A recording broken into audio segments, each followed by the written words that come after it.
Okay, I'm ready to do research. And I know I'm ready to do research because I've thought and written about this text on my own with no research. In other words, I've developed my own set of informed opinions on the text. This is the step that's almost always skipped when students write research papers.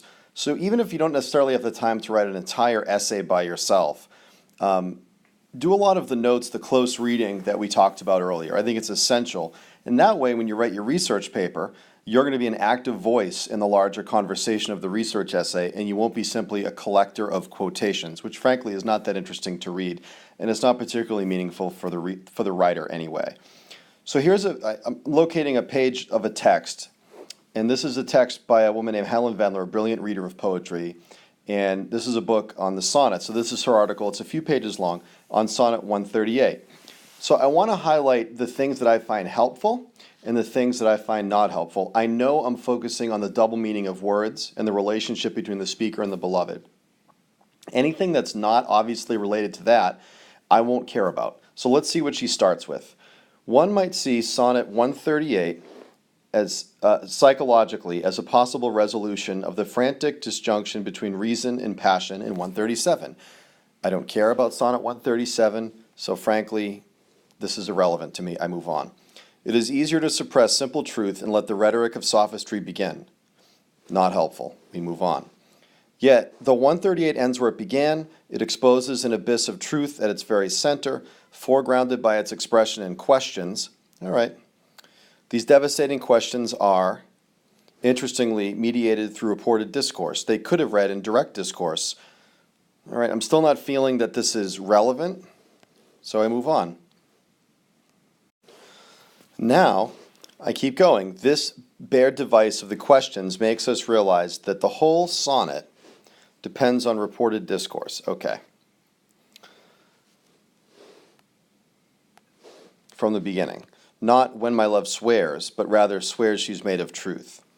This habit of the poem puts into relief, over against its reported discourse, the actual habitual present tense actions of the couple. Okay.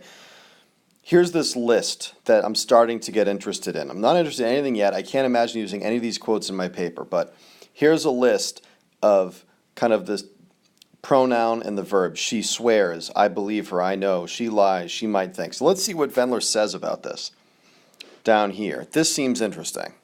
The one thing they both don't do in the actual present is say. The simple verb of the suppressed quotation, the questions.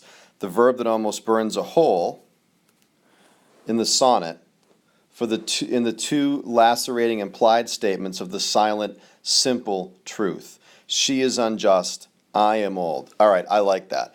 I'm taking these kind of creepy statements that I'm looking at in my essay, and Vendler's saying something different and unique about them, so I might be able to incorporate that. We notice when the simple truth is written out in this way that the two imagined utterances are not parallel.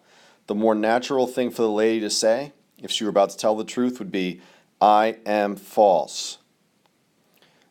It's the speaker, wounded by her infidelity, who projects onto her imagined speech an adjective he would like to predicate of her himself. She is unjust. There's some language I have to unpack there. I'm going to hold on to this.